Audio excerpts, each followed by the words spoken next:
What's up? We back. Yeah, You Can't Play Boxing Podcast, episode 18. We've been going for a little minute. I had some things going on.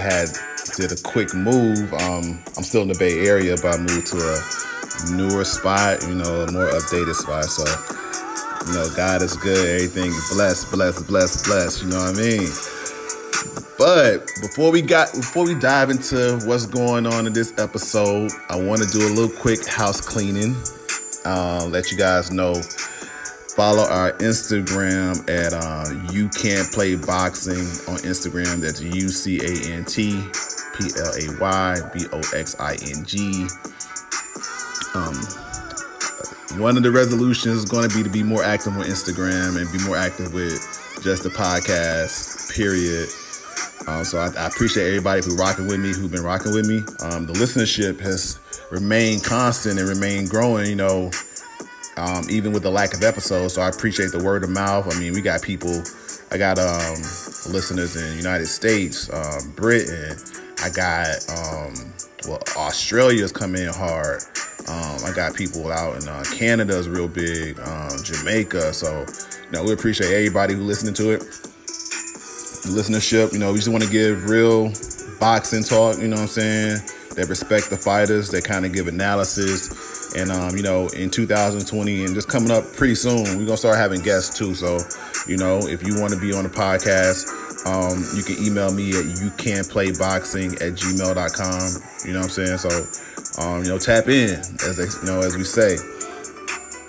So, latest going on. Man, like I said before, I'm a big NBA fan. So, NBA, we got Kawhi and PG at the Clippers. They came together. They look pretty good playing the Celtics. What was that, like Thursday night or something? Yeah, Thursday night.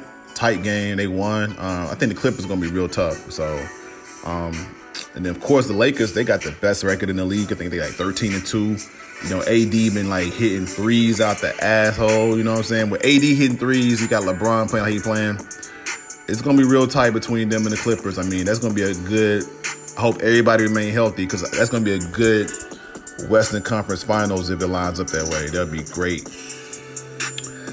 Going over to the East Side with my Knicks. What can you say, man? What can you say about my Knicks? RJ Barrett's looking good, but Frank Ntilikina, he's playing better defensive wise. I don't know, man. It's just hard to Knicks, man. It's been hard for a while. Oh yeah, and my boy Melo came back. Melo was back at the Portland Trailblazers. Shout out to Melo. A lot of people be hating. I hate these basketball analytics dudes who like, Melo, he just do the twos. He needs to shoot threes. He's not efficient. Man, you know what? Wait. I want to say this real quick. You know what?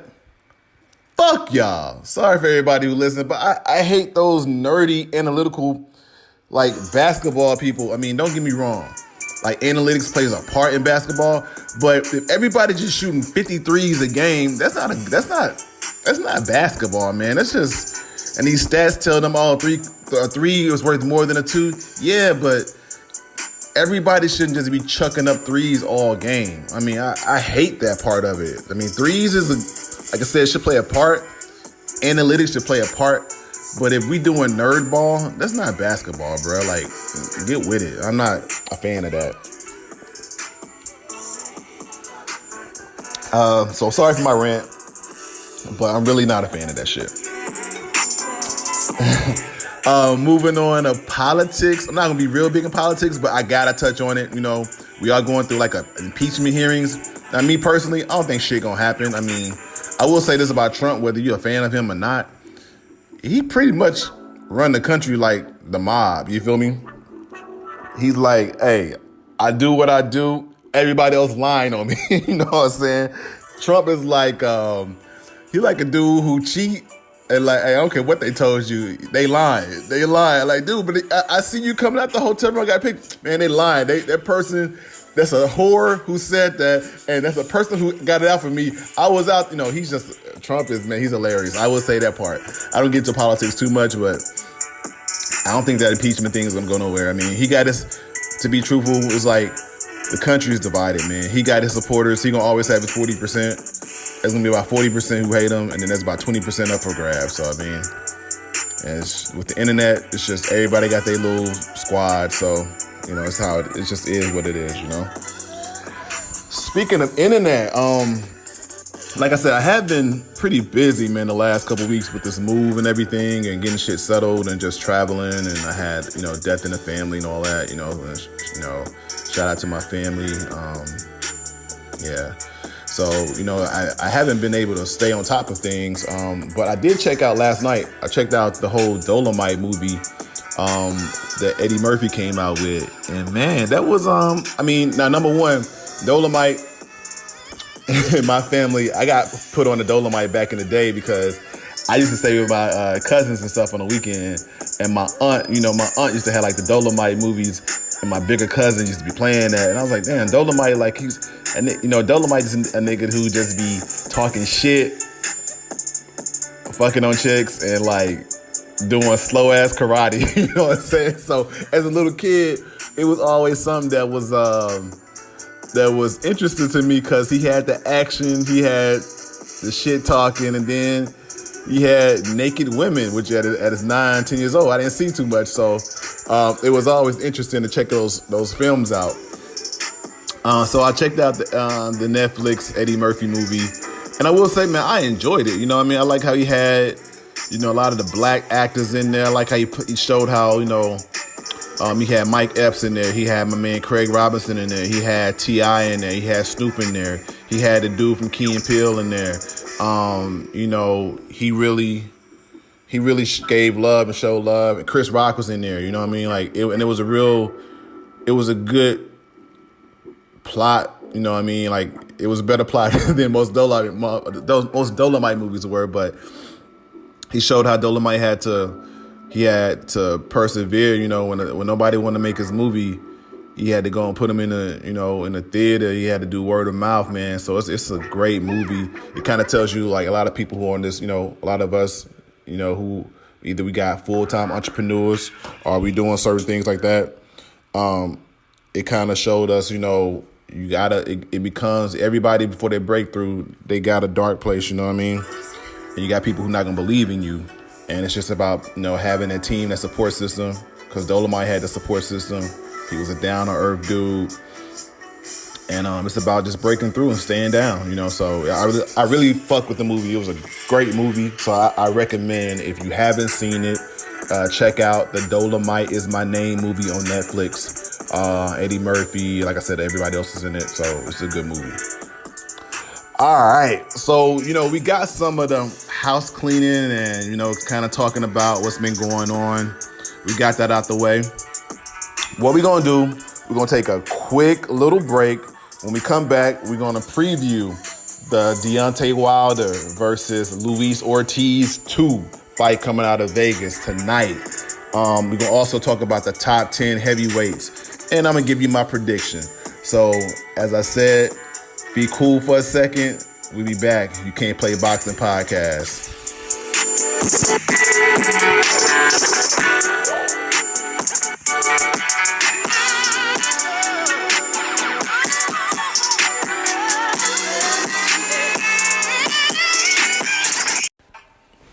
What's up? It's that time of the show where we kind of give a shout out to our sponsors. The sponsor today is Anchor. Anchor is everything you need to create your own podcast. You can use Anchor to distribute your show. They'll kind of get it out for you. And all you have to do is do it from your cell phone or your microphone, however you want to do it. But if you want to get your voice out there, if you want to talk to the people, there's no better place to do it than Anchor. So download the app Anchor or go to their website, anchor.com. It'll distribute your podcast on all platforms. So again, Anchor.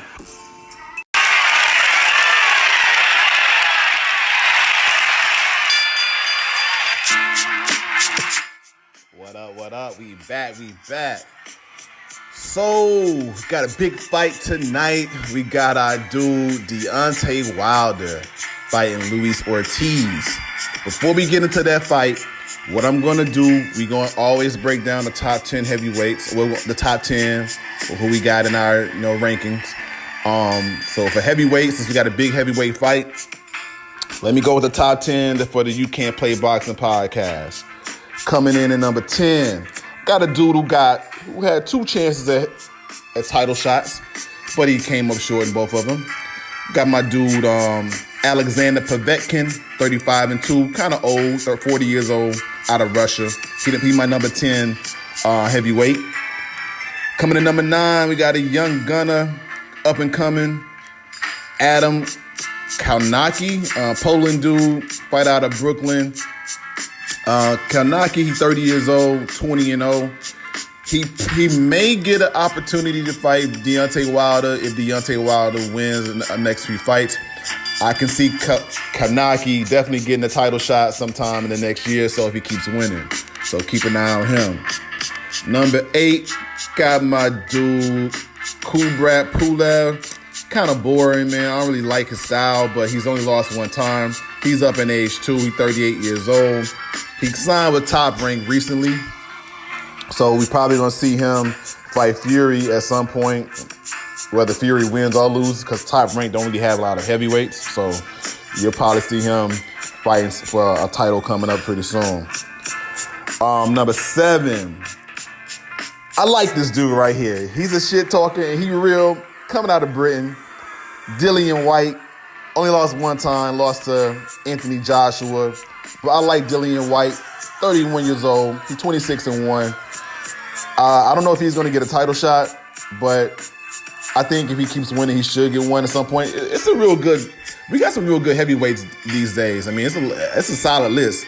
Like 5 years ago, I couldn't make this list, so there's some solid dudes out here. At number 6, some people might think this is like a controversial thing because he only had one heavyweight fight, but I'm going off pedigree and what I see. I got Alexander Usyk as my number 6 heavyweight. Usyk, he ran through the cruiserweight division. Just fought heavyweight one time. Usyk is 17-0, 32 years old. He out the Ukraine also. He signed with his own. So if Joshua beats Ruiz in the next couple weeks, you could see this Usyk fight sometime next year. So it's a lot of good fights. It's probably coming in heavyweight, man. So I'm excited about it, for real. My number 5 heavyweight is somebody who's fighting tonight. We got Luis Ortiz. Now, Luis Ortiz is, it says he's 40 years old, but I don't know if we believe that. But he's 31-1. Ortiz got heavy hands. I got him in my top 5 heavyweights. So I respect him, man. Number 4 is a guy we're going to see coming up and fight 2 weeks from now. Previously undefeated, previously 3 belt holders. Anthony Joshua, 30 years old, 22-1. Does Joshua still have it? Is his mind going to be right in 2 more weeks? I'm not going to delve off too much into it because we're going to have a preview show of that fight in 2 weeks from now. But it's going to be real interesting. But he's number 4 right now in my rankings. Number 3 is the guy who beat him. That's Andy Ruiz Jr. He's 30 years old, 33-1. Only lost one time to Joseph Parker, who I almost put in my top 10, but I didn't. Ruiz, we're going to see what he made of in 2 more weeks. It's going to be a real telltale fight as far as who's real and who ain't real. Number 2 is the dude we've been seeing everywhere the past couple weeks. I will say this, Top Rank has promoted him pretty good since he signed with Top Rank. You've seen my guy Tyson Fury. He's 29-0-1, 31 years old. Got that one draw to Wilder. You've been seeing Tyson Fury on WWE. You've been seeing him talking about he gonna fight MMA. He really is keeping his name out there. So Top Rank is doing a good job with him. I will say that. I was skeptical at first, but they're doing a good job at keeping his name out there. So shout out to Tyson Fury. My number one guy fighting the night till this day, Deontay Wilder. Deontay Wilder is 34 years old, 41-0-1, got the knockout power. He's slated to fight Tyson Fury if he gets past Louise Ortiz tonight. Louise Ortiz is not going to be an easy fight. And since we're talking about the fight, let's go into the preview.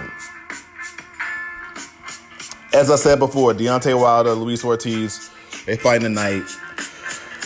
Got Wilder as my number one ranked heavyweight, Luis Ortiz number 5. So we got a matchup of 2 top 5 heavyweights. People be like, hey, why Deontay Wilder's fighting Luis Ortiz again? He knocked him out. But Luis Ortiz is still a top 5 heavyweight. And in the heavyweight division, I don't care what you say, you one fight, you one punch, from having the whole shit change. Just because in the heavyweights, when you get hit by a 200-pound man, 200-plus pound man, sometimes 250 pounds, I don't care who you are, what kind of chin you got. If that pounds of pressure is coming at you, one punch changes it. It's different from like welterweight. It's different from like middleweight, junior welterweight, and all that. A heavyweight punch can change anyone's life and career in one punch, as far as going from undefeated to being defeated. So, and Luis Ortiz has a lot of amateur experience. He got heavy hands. He feels that he was winded. He feels he was a second away from beating Wilder in the previous fight. And of course he was in the previous fight. In the 7th round, he was about to win the fight. He had Wilder on the ropes. Now, Deontay Wilder, he knocked him down in the 5th round. And of course, he finished him in the 10th round in the previous fight. But I think this fight gonna go like this. I think Luis Ortiz is gonna come out. He's gonna probably have Deontay Wilder a little tentative, maybe in the first 2 rounds. I think around round 3, Wilder is gonna connect with something and kind of change the trajectory of the fight a little bit. Ortiz is gonna open up and might even catch Deontay. So I think that 3rd, 4th round is gonna be something to watch. And I think in the middle rounds, Ortiz may still have Wilder looking a little uneasy. But I think middle rounds, round 7, round 8, my prediction is in round 8, I have Deontay Wilder figuring it out. And he got the equalizer. He got that big right hand. And so my prediction is Deontay Wilder by stoppage in round 8. Now, of course, that's my prediction, but with heavyweights, anything can change. So we're going to see how it, turns out. I was looking to go out to Vegas, but again, family comes first. So I'm going out to family in Louisiana and for Thanksgiving. So not going to try to do too much as far as flying to Vegas, come back on Sunday, and then flying out again early the week. So not doing that. But I will be watching the fight on Fox pay-per-view, so cop that. And we will have a recap of the fight in the next day or so. Probably either on the early part of the week, because we want to get that out before Thanksgiving. You know what I mean? So we'll see what happens. So again, we about to wrap up this episode. I appreciate everybody for fucking with me. Thank you for fucking with me. Sorry for the, if you've got kids listening, I'm sorry if I'm cursing, but this is just kind of, we slap that in sometimes. But on the house cleaning portion of it, again, you can follow me on on Instagram at UCANTPLAYBOXING. You Can't Play Boxing. And until next time, peace.